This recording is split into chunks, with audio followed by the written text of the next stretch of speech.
It was built in 1996, I believe. We gotten a lot of good use out of it since then. It was a nice improvement over what we had. Absolutely.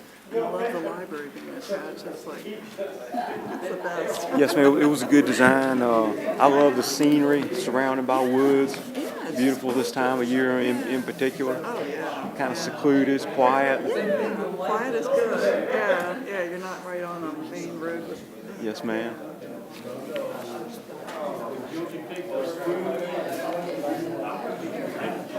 Yeah, it works well when we have a Memorial Day service and a Veterans Day service out front. We have the War Memorial. Welcome, everyone, and sorry for being a couple minutes late here this evening. Yes, ma'am. Tonight is the meeting, or actually this is a work session of the Poquoson City Council, and today is November 13th of 2017. We're pleased to have VML, the Virginia, and let me stop with the acronyms already. It's the Virginia Municipal League, and this is something new because I will be, and I'm pleasantly surprised that the Virginia Municipal League is kind of touring around to the various cities and letting everybody know that they're going to do things differently. So I am really impressed with this, and we have Mr. Danny Harrington and Sandy. She wasn't able to make it. Oh, Sandy wasn't. Oh, I'm sorry. And we have the VML president, that's Patricia Woodbury, who's also a council member for the city of Newport News. So welcome. And if y'all can go ahead and start, we'd appreciate it. Oh, I thought I was going to be able to give, he told me how to do it.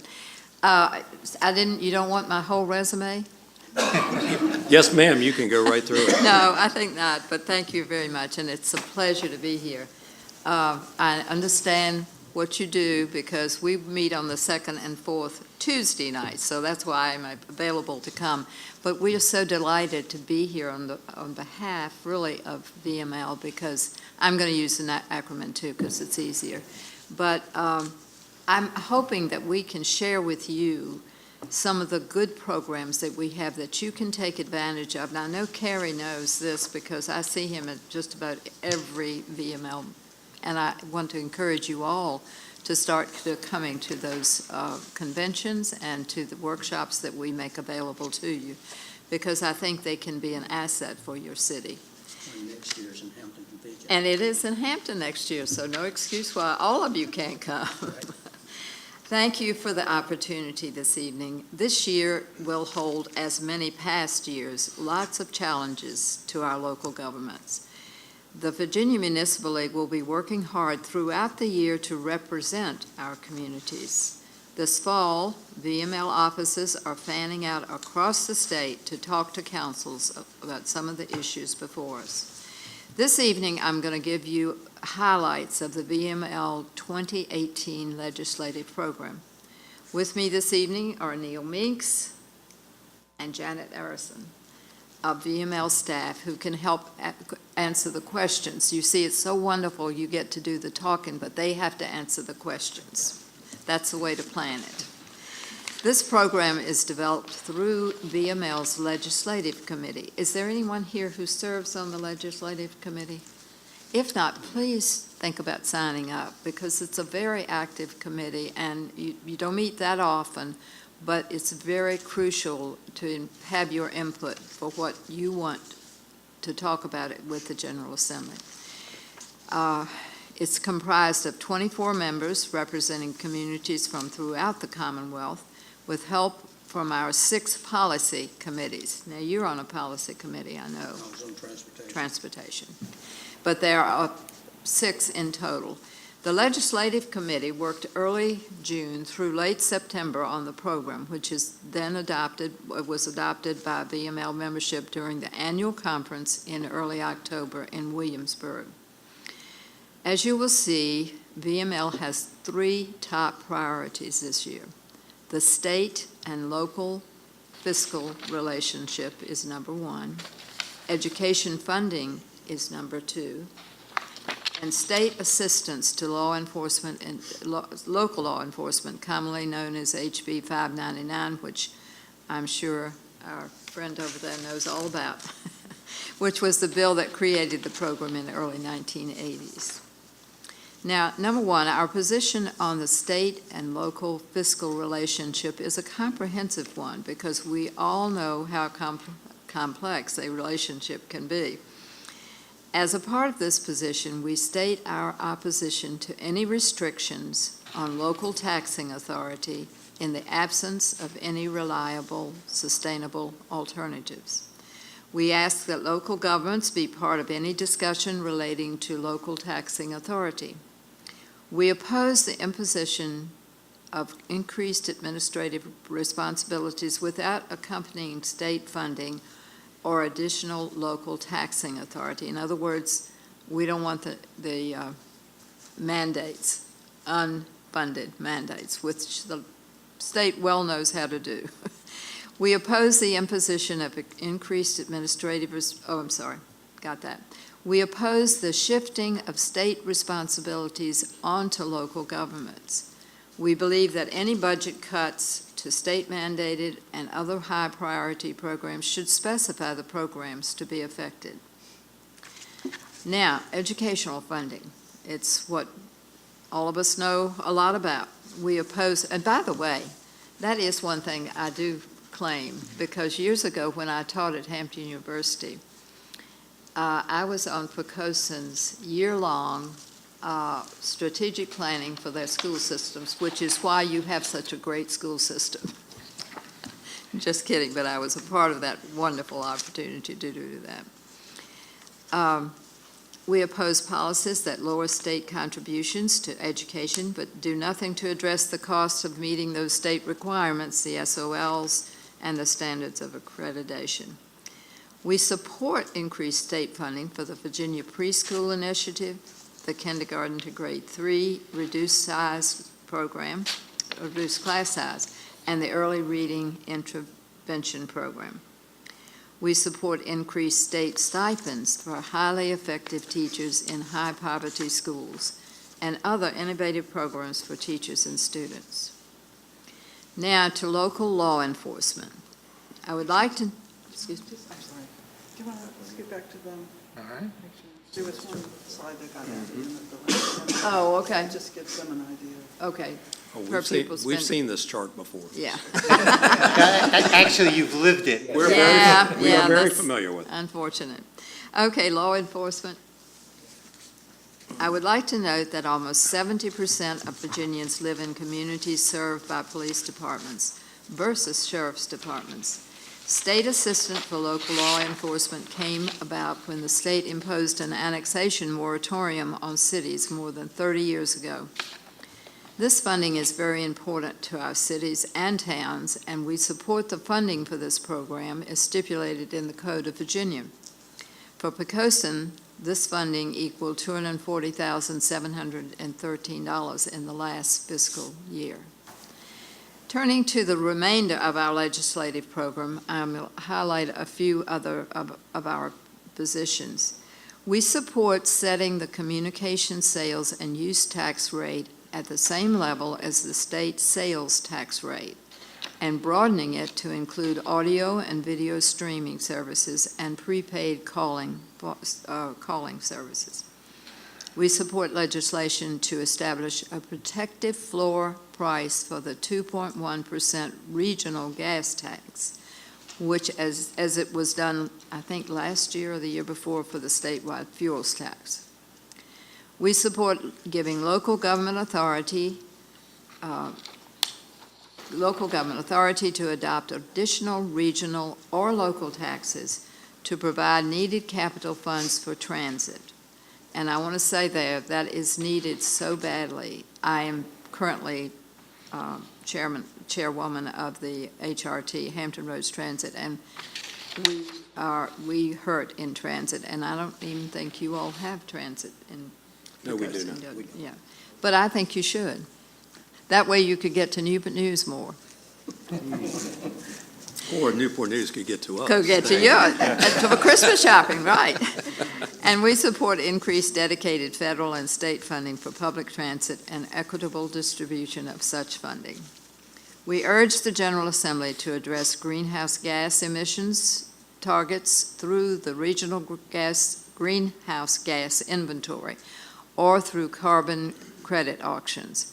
We believe these proceeds should be placed in a state fund to assist localities in addressing flooding, which may be something you all know a little bit about, energy efficiency improvements, and economic development.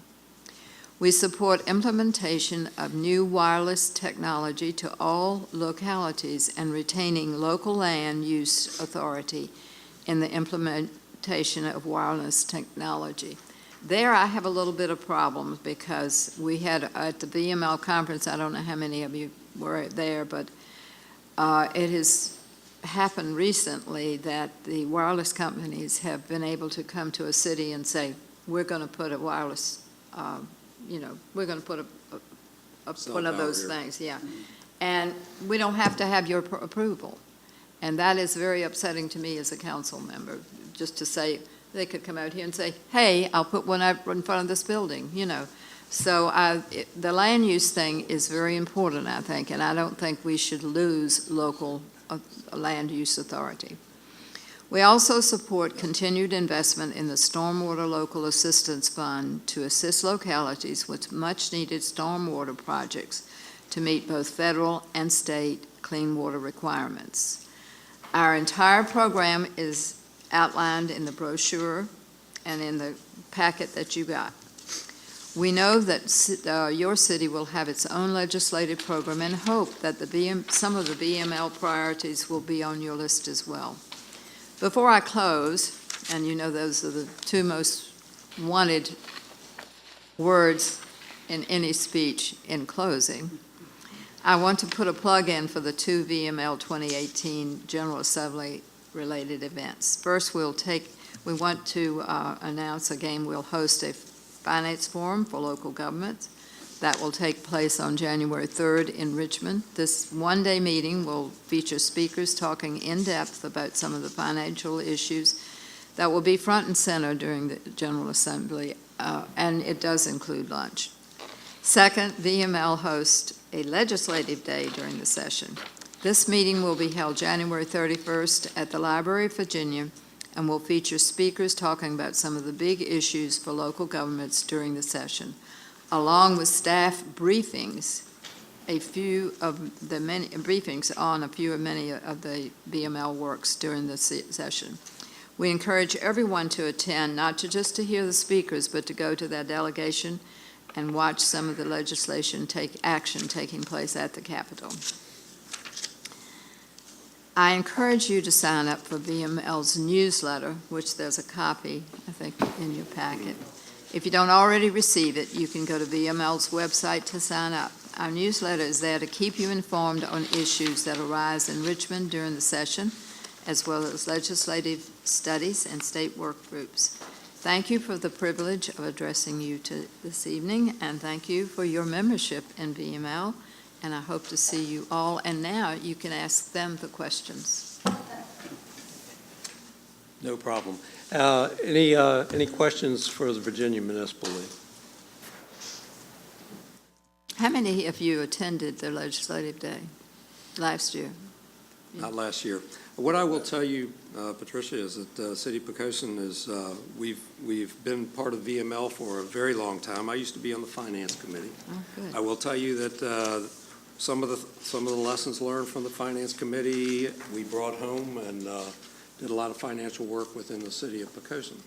And we benefited greatly from that. I know that the city manager and I talk quite frequently about the VML legislative agendas, and we will, in fact, carry many of these on our own legislative program.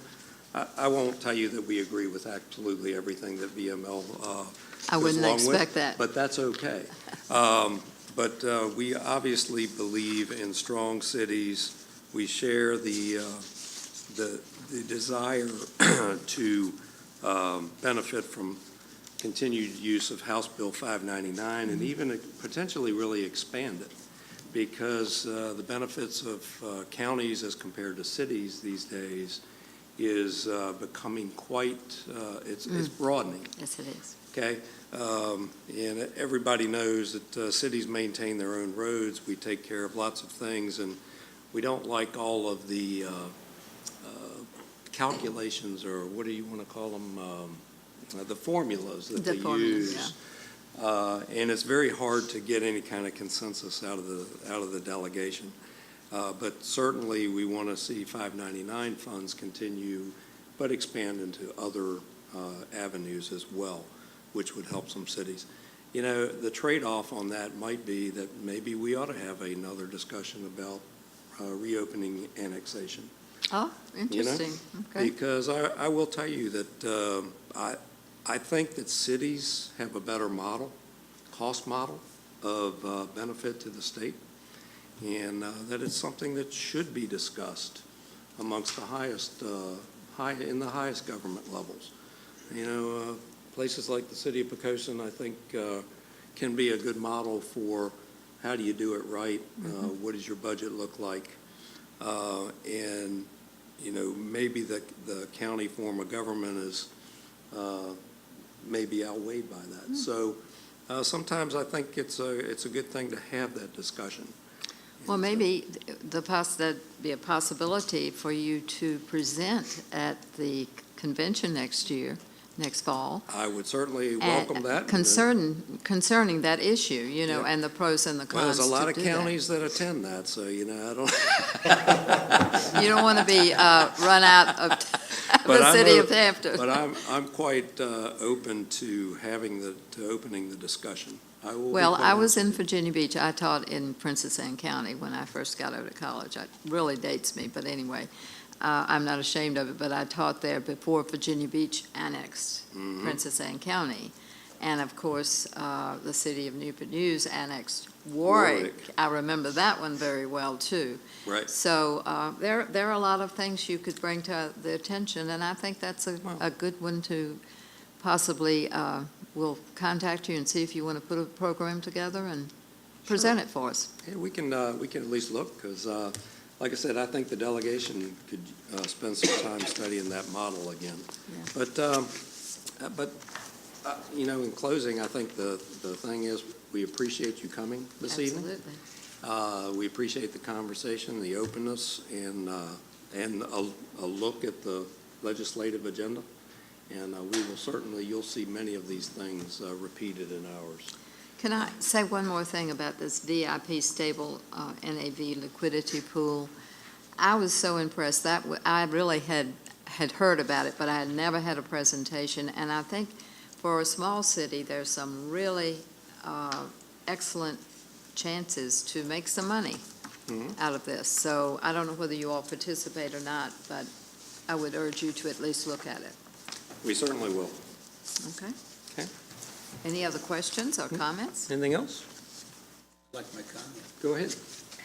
I think since I've been on council, this is the first time that we've ever had the president of VML come and address us, so we especially appreciate that. Thank you very much. No, I like to be first.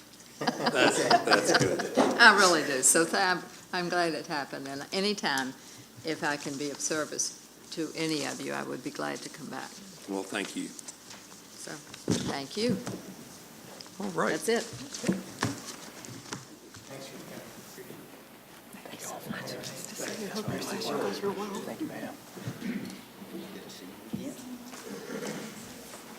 Nice seeing you. Nice meeting you. And I love the fact you have a young man. Good to see you.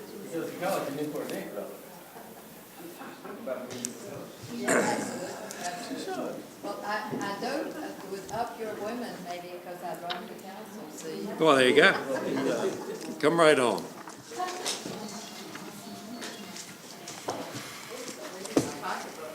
I don't need to do that. Just leave the cash on the table, it'll be okay.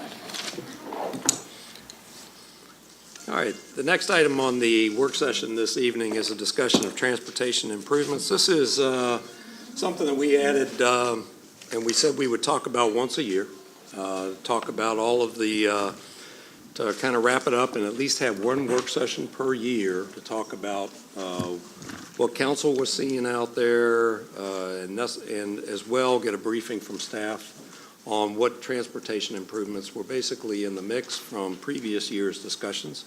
So we'll just open that up, and Randy, I'm assuming that Ellen's going to talk through at least the city's plan at this point? Yes, Mr. Mayor, a couple of points. You'll recall about 6 weeks ago, we talked about sidewalk extension project and the repaving, so we're not intending to talk about that again tonight. We provided that update to you. Ellen's going to lead the majority of the brief, but you will recall about this time last year, the council asked us to put the flashing speed limit sign on Bunting and to come back with results. So Lieutenant Waddell from our police department will follow Ellen and provide you some data and some conclusions based on his analysis. Okay. Ellen, Okay, good Thanks. evening. good to see you this evening. Well, I'm glad to be up here talking about the transportation projects as opposed to past years. We have several to talk about, so I'll get right into it with the With Creek Road widening. As you know, this is an ongoing project.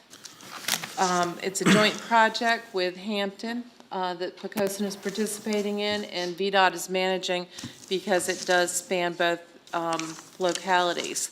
The Poquoson share of the project is priced at $19.82 million. We're currently in the right-of-way acquisition phase, and what later on this evening I'm going to talk about the right-of-way and easement acquisition that on city properties. That'll be one of the council items. This is currently, like I said, in the right-of-way acquisition phase. That will continue through September of 2019. At that point, construction will begin. The current plan is for it to begin in the Hampton side and continue northward into Poquoson. What that means is, in all likelihood, we probably won't see construction start within the city until 2021. So that is what is going on with that project. We talked about the Poquoson Avenue Sidewalk project. And also the other half of this with the urban funding. We have applied for urban funds and are waiting to hear back from the Commonwealth Transportation Board for both the sidewalk project and for paving South With Creek Road. We'll hear from that, about that in December and get started next year. This is the, excuse me. Okay, that's the sidewalk route. And, excuse me, that is the next project. With regard to both, to hearing from the Commonwealth Transportation Board, that means we'll begin doing the permitting and the engineering in the winter. We would hopefully try to repave With Creek Road next summer to next fall. The sidewalk project will take place the following year. The permitting process for that takes a little bit longer. We also have a project that has been fully funded and is ready to roll as soon as we get a signed agreement from VDOT for signal upgrades on With Creek Road. This involves the signals at the intersections of With Creek Road and Victory Boulevard, Hudgens Road, Poquoson Avenue, and Yorktown Road. What it involves is getting new hardware, so the new signal heads, and also upgrading the software and perhaps getting cameras at those intersections just for road maintenance purposes, not for tickets or any sort of monitoring of traffic violations. And tonight we're asking for some direction from council on one of these intersections. That's the intersection of With Creek Road and Yorktown Road.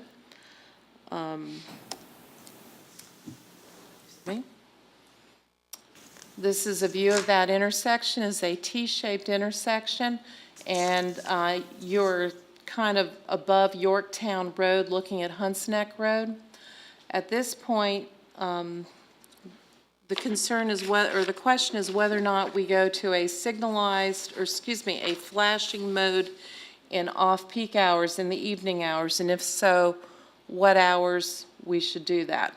The concern is that the red-green mode that is going on in the evening hours in the middle of the night is creating a delay in turning left from Yorktown Road onto Hunts Neck Road. If you take an intersection or a signal that is currently operating in that red-green mode and switch it to a flashing mode, before you can do that, you have to have an engineering study. So that work's been completed. According to the engineering firm, a flashing green left arrow from Yorktown Road is not an option. However, we could go to a flashing mode where on Yorktown Road you'd have a flashing red light, and on Hunts Neck Road you'd have a flashing amber light in the evening hours. Can we not have a flashing yellow arrow? No. Green arrow? No, the arrow indicates that it's safe to go ahead and turn, and the problem is that when you have that arrow going, the traffic that runs in 90 degrees to where you're sitting on Yorktown Road has a green light, so they're not even thinking they have to look. And there are examples of that in York County that we can point out. Basically, if you have a T intersection, that flashing arrow for the leg that only has the one side that doesn't extend past the intersection is not an option.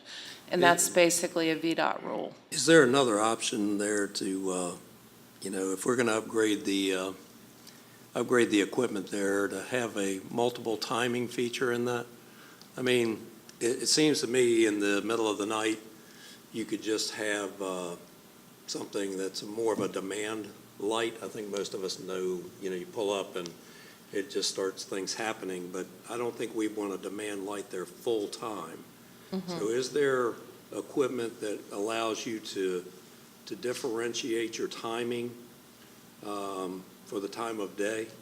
And if so, if we're going to upgrade the equipment at that location anyway, would that be an option?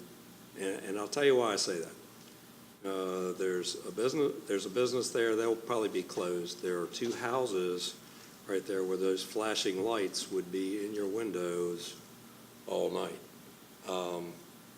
And I'm just thinking that may be more disruptive than just a quick changing light. So I would just add that, a discussion of that fourth option, and if that's a cost prohibitive option or if that's something else. But if we're going to change the signals out anyway, can we modify it so it's a demand light after a certain hour?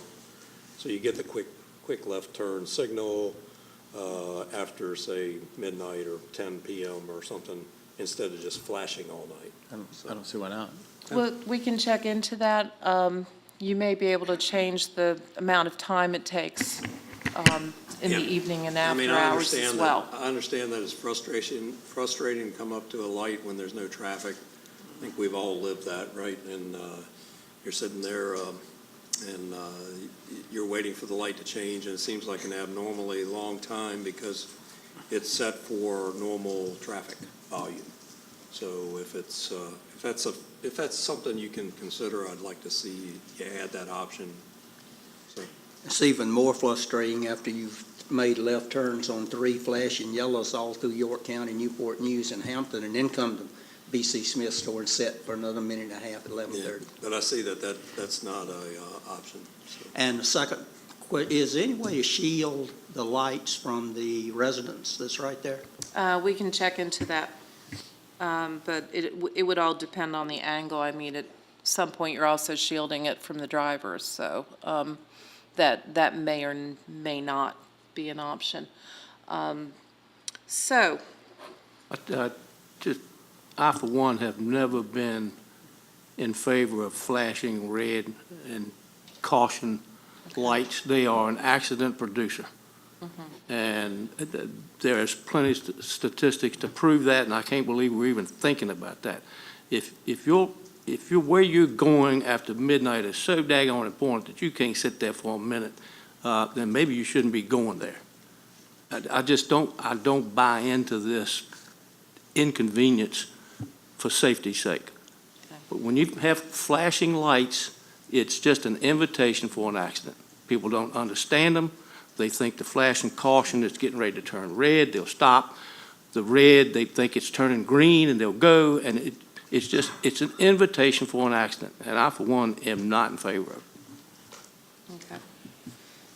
Is there any statistics in York County, Newport News, and Hampton, which probably has, just off the top of my head, maybe 40 of these flashing yellow turn signals? Has their accident rate changed at all? Does anybody know that, or can we find that out?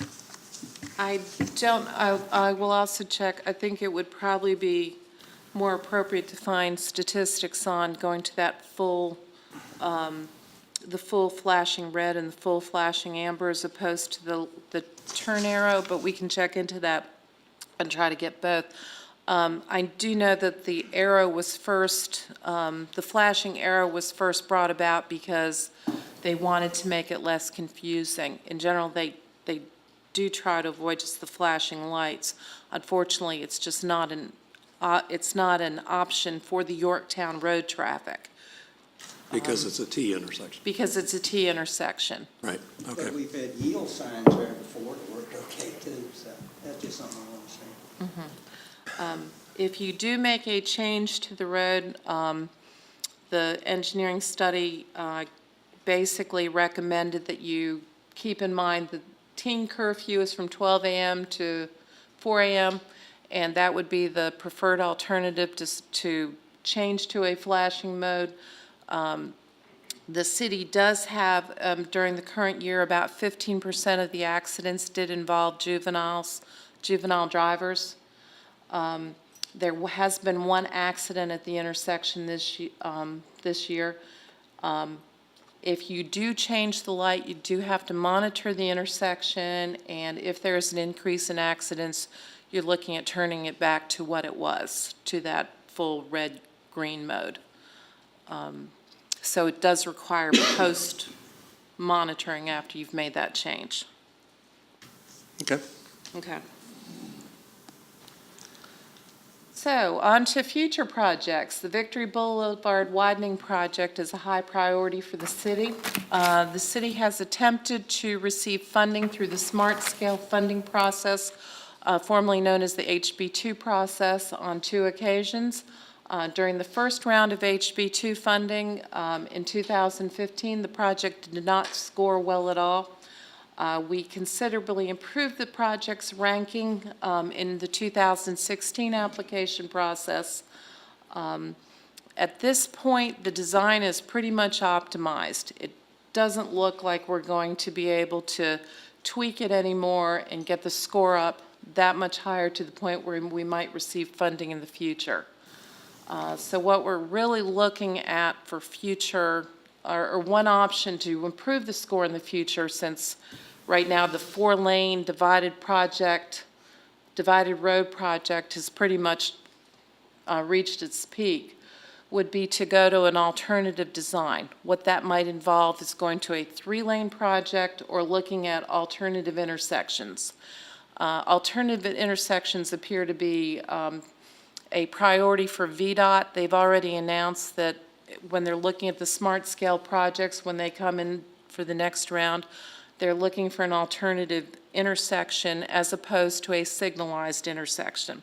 So a better way to keep traffic moving through the intersection and not hold up people who are driving, increase the capacity of the road. So an alternative intersection is something like a roundabout, or another example is the configuration shown here. And there are probably a dozen different alternative intersections that are being designed right now. The basic concept of all of them is to get rid of that stoplight at that major intersection and to keep the traffic, through traffic, the people who aren't turning going straight. So the advantage is to get more traffic flowing. The disadvantage is it eats up a lot more land area. And as a result, you need more right-of-way, and your project costs go up as you have to acquire more land. VDOT is currently looking at the entire Victory Boulevard route and figuring out if alternative intersections are appropriate at any of the intersections along the route. in my thinking would be that this would be much more likely in some of the York County intersections than in Pecoson's one intersection, signalized intersection, given the fact that most of the area is developed and we have very limited right-of-way there. We really don't have room for anything major there. But that is something that VDOT might come and talk to the council about in the future. So the smart scale process, when are we going to be applying for more Victory Boulevard funding? The process begins in March of this upcoming year, and the application has to be completed in July, and we will hear back over the next winter. So we're going to give that another shot. Mr. Mayor, if I could? Go ahead. Just in case it wasn't obvious, and for those that might be watching us at home, just to restate what you said, Ellen, the current configuration proposed by both the city of Poquoson and York County for a 4-lane divided road has, from a scoring standpoint, been largely optimized. And it's still considerably below the funding level, and the funding is getting tighter, and the number of applications is going up. They're also optimizing. And if we want to consider things that might substantially change its relative position, we're going to need to look at different design alternatives from a 4-lane divided road. Ellen mentioned a few of them. There are more.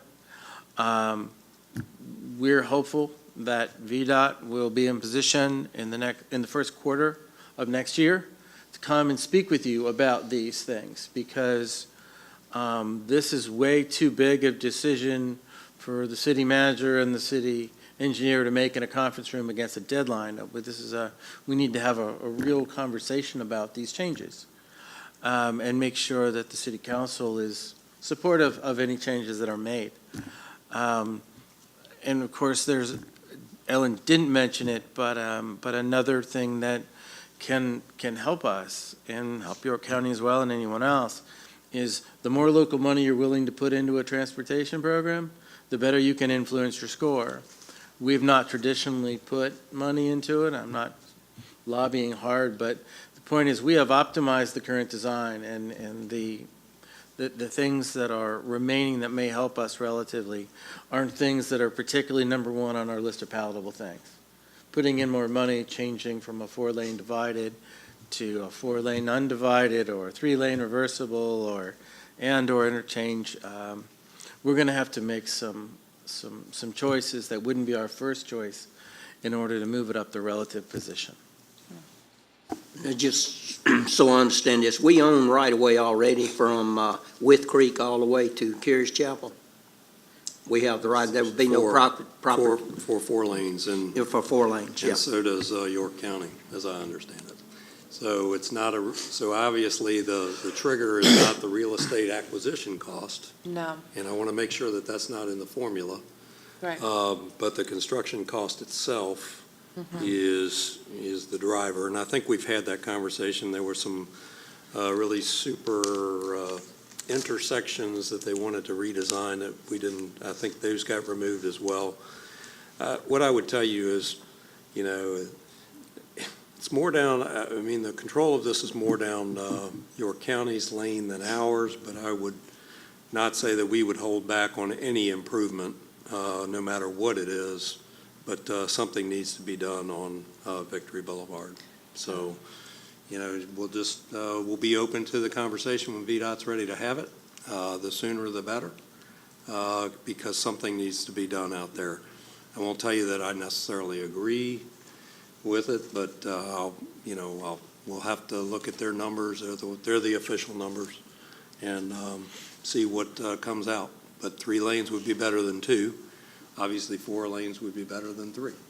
Okay, so bring it to us and present it, and we'll move forward. Fair enough. Okay. And just very briefly, other work, not really transportation, but I just want to announce it. The breakwater's been repaired. We got delayed by an osprey nest, but the breakwater is complete, and Kevin Pancoke's company did a fantastic job. Additional improvements for Little Florida Road have been designed. We're also looking at traffic calming. One of the issues, even in the Little Florida corridor, is the fact that people tend to get a little ambitious driving-wise there, and we're looking for areas in the city where we see accidents, where we may want to try to do something to influence speeding and slow people down in ways that don't require additional signalization or additional right-of-way. So we've got our eyes out for that as well. Okay. How about, just real quick, because I know Tom's not here, but other things that we had done in the past, we've widened a couple of turning radiuses or adjusted turning radiuses on a couple of compact streets, older design. Is any of that in your package to do, or is there any other streets that you're looking at for that? I will have to get with Tom on that one. I'm not sure there are any on the radar right now, but And the thought process behind some of those was because of the reduced turning radius, you actually ended up maybe traveling into the oncoming lane to complete Right. your turn. Right. So any of those that we have, we certainly want to try to make adjustments there. Okay, so I just want to make sure you've got your eyes open for opportunities there. And he was able to do it with some leftover money at year's end a couple times. And I'm not saying that that's a bad way to go, but if there's another one that's a particular danger, we need to know, so. Absolutely. All right, Absolutely. anything else from Lieutenant council Waddell? while we got Ellen? Yeah, one thing. When you look at the intersections, can you look at the Hudgens Road with Creek intersection? Because that left turn from Hudgens left onto With Creek, that light is horrible sometimes too. So I don't know if we can maybe look at timing on that or what, but that is a bad intersection. so we're just talking about the timing for red and green, are you talking about, I'm talking about that when Right. you're turning left on Hudgens onto With Creek, that left. okay.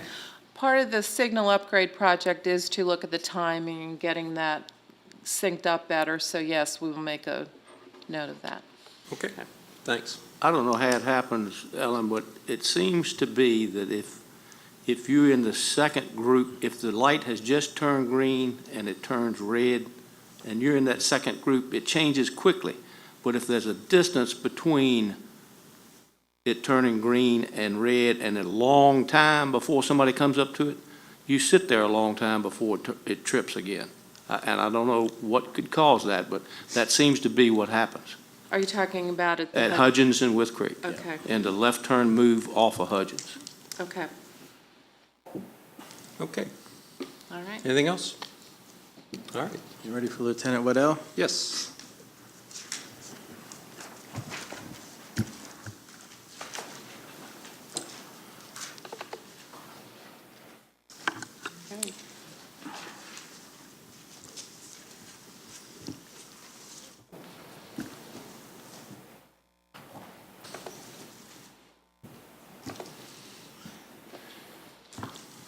Good evening. I've been asked to talk about the digital speed limit sign that was placed on Bunning Lane. It was placed there in response to several complaints, numerous complaints of speeding vehicles on Bunning Lane that were received over several years. Bunning Lane is a posted 25-mile-an-hour residential zone. And the police department, we deployed our radar trailer in the area on May of 2015 and May of 2016, and then our stealth stat system in July of 2016. Real quick, if you're not familiar, the radar trailer, a lot of you've probably seen it, actually has the speed on it. We'll show you what speed you're going. Our stealth stat system is in a box. It's got a radar unit and a computer inside. It's attached to a telephone pole, a light pole, so nobody knows it's there. and it tracks the speeds and the stats during the time period that it's there. So we put it up those 3 periods, and our stats show that 85% of the vehicles were traveling at 28 miles an hour or less in that posted 25-mile-an-hour zone. And overall, it's less than 0.5% of vehicles that were traveling on Bunting Lane were traveling at 10 miles an hour or more over the speed limit. So, based on the complaints, you guys at City Council decided to fund the digital speed limit sign there on Bunting Lane to combat the perceived speeding problem in the area. The sign flashes to notify drivers when they're speeding, and it was erected in March of this year. We deployed our StealthStat system again on Bunting Lane in September of this year to gauge the difference in the traffic. As you see here, I'll go on to the next slide, it'll have a better comparison. You can see the previous 3 surveys we did, and then the final survey that we just did after the sign was posted. As you see, all 4 surveys that we conducted in the area, 85% of the vehicles were traveling at 28 miles an hour or less, and still under 1% of the vehicles were traveling at 10 miles an hour or more. So the interpretation of that, again, 85% of the vehicles surveyed were traveling 28 miles an hour or less before and after the implementation of the digital speed limit sign. The average speed of the vehicles surveyed was below the 25 mile an hour posted speed, both before and after the implementation of the sign. While it's probably not statistically high percentage, there was still a higher percentage of vehicles that traveled 10 miles an hour or more over the speed limit after the implementation of the sign. But again, it's still less than 1% of the vehicles are traveling at 10 miles an hour or more over that posted speed limit. I know Chief could probably speak a little more to this. We were talking about other areas of the city that our radar trailer and the StealthStat have been run, and there are some roads within the city that we're seeing 3 to 4% of the vehicles traveling at 10 miles an hour or more over the speed limit, just to give you a little comparison there. Okay. So let me, I'm going back, and I've seen the sign. We actually use the sign as a data point on a class reunion, basically car rally, to see how many people would notice it, and it was noticed. So is there only one, and it's on the way back to back to Pocosin Avenue? Yes, sir. And there's not one on the inbounding. So does your data take that into account? In other words, does your data say if you're traveling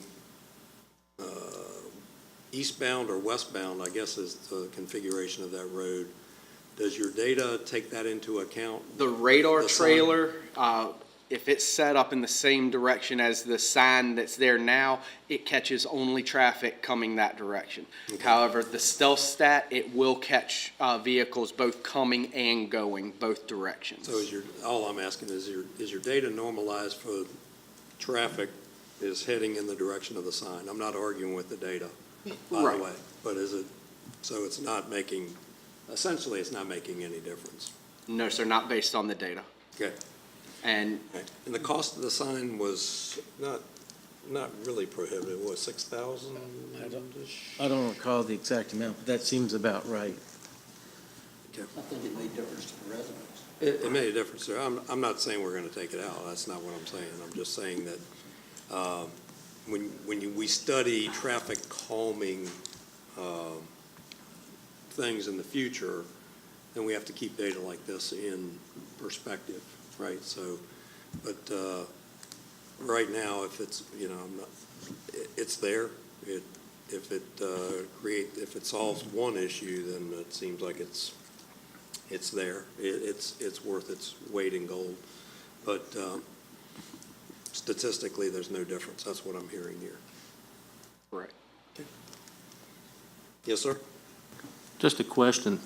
On your stealth stat system, Yes, sir. can it be equipped with a camera?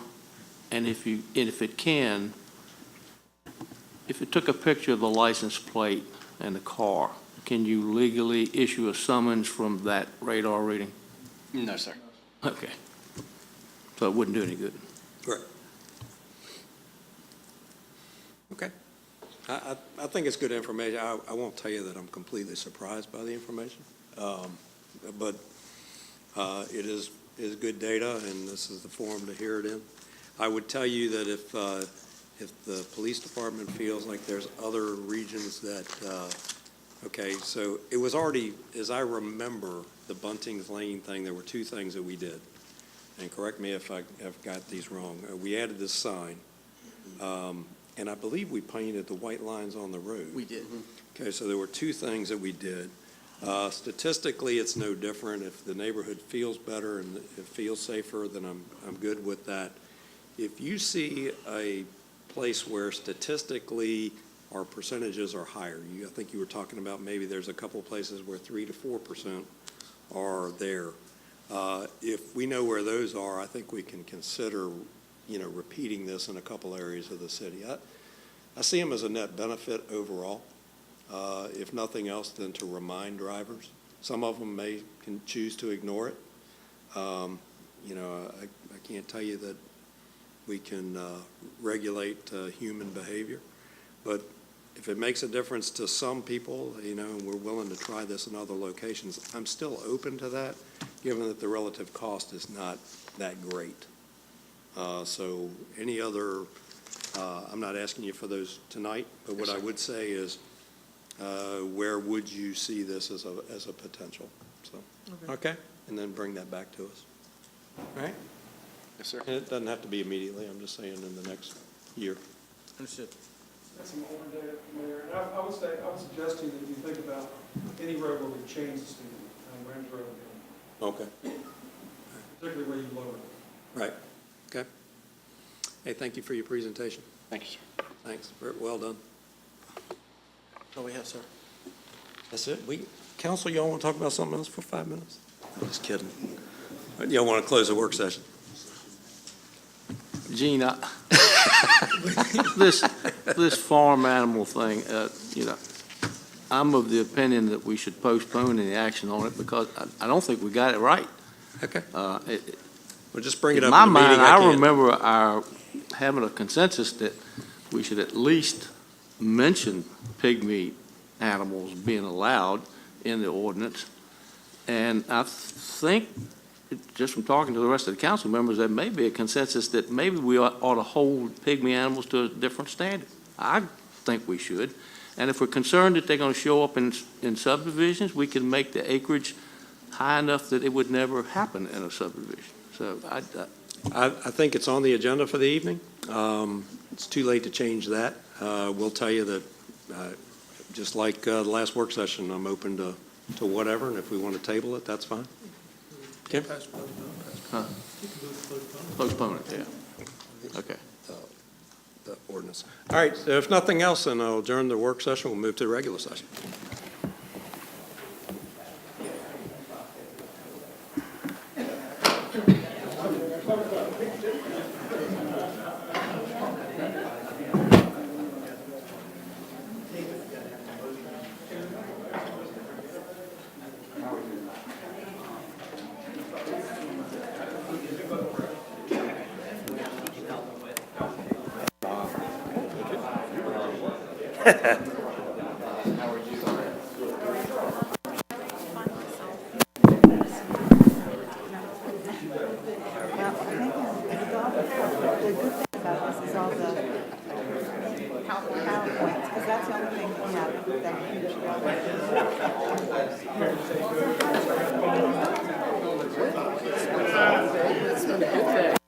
It's been a good day.